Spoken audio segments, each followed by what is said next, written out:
On July 13, 2018, a desperate 17-year-old father rushed his 8-month-old daughter to Mercy Hospital in Des Moines, Iowa. The baby girl, Jaden Strait, was unresponsive. Within hours, doctors discovered injuries so severe, so deliberate, that they immediately contacted police. What followed was a heartbreaking investigation that would reveal one of the most disturbing cases of child abuse the county had ever seen. This is the story of Jaden Strait, a teenage father who would ultimately be sentenced to 100 years in prison for the murder of his own daughter. But the question that haunts everyone who hears this case remains: why? Jaden Strait and Rihanna were young parents trying to navigate an already complicated relationship. They had a daughter together, Ra, but their romance was turbulent from the start. Though they initially lived together in early 2018, constant fighting and mounting tensions made cohabitation impossible. By May 2018, Rihanna had reached her breaking point. She asked Jaden to move out and he went to stay with his mother, Toni. Despite the separation, Jaden continued to visit Ra regularly, and the toxic relationship between him and Rihanna dragged on. Those close to the couple knew Jaden had a temper. Rihanna would later tell investigators about his involvement in gang activity, which had landed him in juvenile detention around the time Ra was born. She also revealed something darker. There were times when Jaden had been physically rough with her, even allegedly hitting her during arguments. But perhaps the deepest wound came when Rihanna discovered Jaden had been unfaithful while she was pregnant with their daughter. On July 12, 2018, the day before tragedy struck, started like many others for the young couple, with an argument. Rihanna discovered that Jaden might have been talking to other girls behind her back. The confrontation escalated quickly. Fed up, Jaden called his mother around 11 a.m., asking her to pick him up. Toni arrived and took him away, but she didn't bring him back to Rihanna's apartment until midnight. By then, the couple had seemingly patched things up enough to go to bed together. The next morning, July 13th, Rihanna woke up around 9 a.m. to get ready for work at Wesley Acres Senior Living. Jaden and Ra were still asleep. Before leaving, Rihanna's father, Arturo Anderson, arrived to give her a ride. He spent some time holding his granddaughter, who was unusually fussy that morning. They chalked it up to teething. After Rihanna left for work, Jaden gave Ra a bath. Around 11 a.m., or so they claimed, Toni returned and she and Jaden left the house with the baby. According to Jaden and Toni, they left the house around 11 a.m. and headed to Casey's General Store to grab a pizza. But security footage would later reveal a critical discrepancy. Toni didn't enter the store until 12:51 p.m., nearly 2 hours later than they claimed. While Toni was inside, Jaden and Ra waited in the car. From there, they drove to Wesley Acres where Rihanna worked. She came out to the car briefly to hand Jaden some food but didn't stop to check on Ra, who was in her car seat.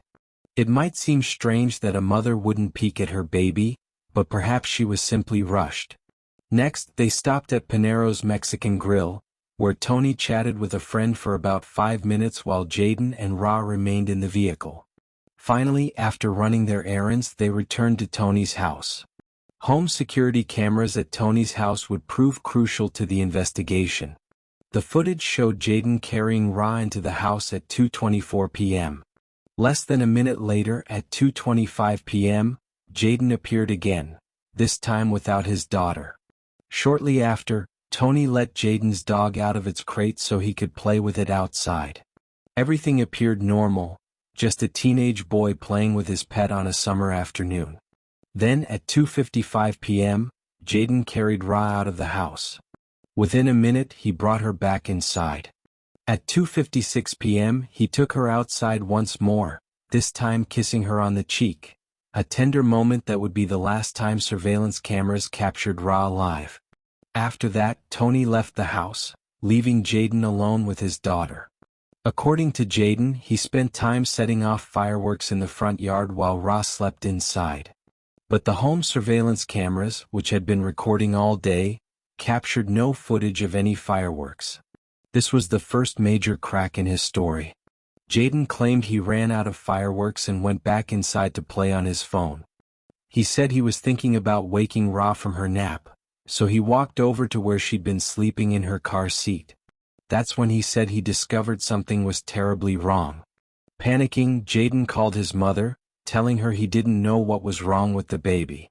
Tony raced back home, and by 3:46 p.m., surveillance footage showed Jaden running out of the house with Ra in his arms. They sped toward Mercy Hospital in a desperate attempt to save her life. When Jaden and Tony arrived at the hospital, medical staff immediately recognized the severity of Ra's condition.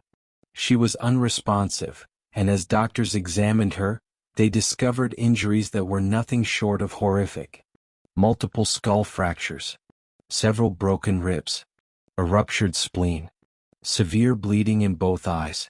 These weren't injuries from a simple fall or accident. Doctors determined that Ra had suffered deliberate, violent trauma. Injuries consistent with shaken baby syndrome and blunt force trauma. The hospital immediately contacted police. Rihanna, Ra's mother, was notified and rushed to the hospital. The sight of her baby girl lying in a hospital bed, clinging to life, was every parent's worst nightmare. Meanwhile, detectives arrived and asked to speak with Jaden. Because he was only 17, his mother Tony had to be present. They took him from the hospital to the Des Moines police station for questioning. Detective Lancaster and Detective Lori Kelly led the interview. They read Jaden his Miranda rights and began asking him to walk through the events of July 13th. Jaden's story was simple. Ra had been fine all day. She was a calm baby who rarely cried. After his mother left, he set off fireworks, came back inside, and found Ra unresponsive in her car seat. But the detectives weren't buying it. Detective Kelly, there is no way that you walked inside and have no clue what happened to her. That is not one of the possibilities. There is going to be a stream of medical professionals that will come in and say that these injuries are nothing but inflicted. Jaden denied everything. He insisted he didn't hurt his daughter and had no idea how she'd been injured. Then Detective Lancaster revealed the extent of Ra's injuries. Your baby has very severe injuries. Several broken ribs. Jaden seemed shocked, but the detectives pressed harder. They told him that a baby with injuries like Ra's couldn't have been fine just hours earlier. She wouldn't have been able to eat or drink normally. Detective, you told me that baby was fine in the morning. A baby who is injured the way that she is injured cannot drink, cannot eat. Jaden, I'm telling you to my baby, I swear on everything, I didn't do nothing. While Jaden was being questioned, detectives spoke separately with Tony. She seemed dazed, almost detached from reality. Even when told about the severity of Ra's injuries, she showed little emotional response. She agreed to let detectives question Jaden without her present, a decision that would prove significant.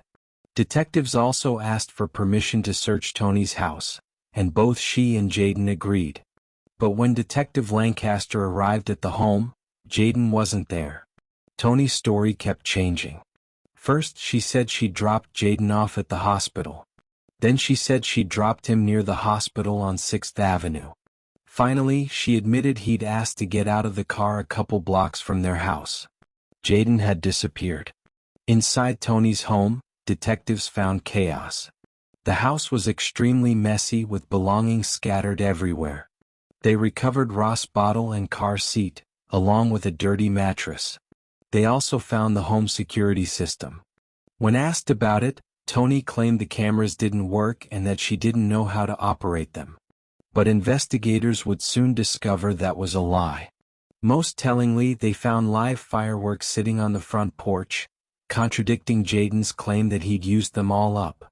When detectives interviewed Rihanna, she provided crucial information about Jaden's behavior. She told them she'd witnessed him being rough with Ra before, showing impatience and frustration with the infant. She also described her strained relationship with Tony, Jaden's mother, saying Tony had been distant and cold toward her, especially after she became pregnant. Rihanna recalled seeing Jaden crying alone outside a store once, clearly struggling with something. She also confirmed his short temper and mentioned the time he'd allegedly hit her during an argument. Most painfully, she talked about discovering his infidelity while she was pregnant, a betrayal that had fractured their relationship beyond repair. For over a day, Jaden was missing. Police feared he might be on the run. Then, on July 14 at 12:30 p.m., Detective Lancaster received a call from Tony's phone. It was Jaden. He told the detective he'd call back after his sister's dance practice to arrange a meeting, but he never followed through. Finally, in the early morning hours of July 15, at approximately 2 a.m., Jaden agreed to come in for another interview. He arrived with his mother Tony, and this time, they also called his father Ryan to listen in on the interrogation. Before the interview began, detectives read Jaden his Miranda rights again. Then they delivered news that would change everything. "Detective, at 7:51 today your daughter passed away. There was no brain activity. She was only alive because of the machines, and they discontinued any forms of life support. Ra was gone." The investigation had now become a homicide case. Detectives told Jaden that the Polk County Attorney's Office had approved charges. He would be charged with first-degree murder and child endangerment resulting in death, both felonies. Despite being only 17, he would be charged as an adult. Jaden Strait was placed under arrest. The autopsy and medical examinations revealed the horrifying truth about what had happened to Ra. Her injuries were consistent with shaken baby syndrome combined with blunt force trauma. The rib fractures, skull fractures, ruptured spleen, and eye hemorrhaging all pointed to one conclusion. This was a deliberate, violent assault on an infant. Doctors made it clear that these injuries could not have been accidental. Someone had intentionally hurt this baby girl, and the evidence pointed directly at Jaden, the only person alone with Ra during the critical time window. Part 14. The Guilty Plea and Sentencing. In 2019, Jaden Strait pleaded guilty to second-degree murder and several other charges as part of an agreement with prosecutors. On the day of sentencing, the court showed no mercy. Judge, name, handed down the maximum sentence for each of the 6 charges Jaden pleaded guilty to. The total, 100 years in prison. Jaden, now 18 years old, would likely spend the rest of his life behind bars for killing his 8-month-old daughter. Tonight, Jaden Strait sits in an Iowa prison, serving his century-long sentence. Ra Strait, who never got to celebrate her first birthday, never got to say her first words, never got to take her first steps, is gone forever. Her mother Rihanna lost her baby girl. Her grandfather Arturo lost his granddaughter. And countless others who loved Ra were left with an unfillable void. But perhaps the most haunting aspect of this case is the question that will never be fully answered. Why? Why would a 17-year-old father violently attack his own infant daughter? What could possibly drive someone to commit such an unthinkable act? Some speculate it was his short temper finally exploding. Others wonder if Ra was crying and he lost control. Perhaps the stress of teenage parenthood, his troubled relationship with Rihanna, or his involvement in gang activity played a role. But the truth is only Jaden knows why he did what he did. And that's a secret he may take to his grave. This case serves as a tragic reminder of the vulnerability of children and the devastating consequences when those who should protect them become their abusers instead. Rest in peace, Ra Strait. You deserved so much better. Please subscribe for more stories and let us know in the comments section what story you would like to hear next.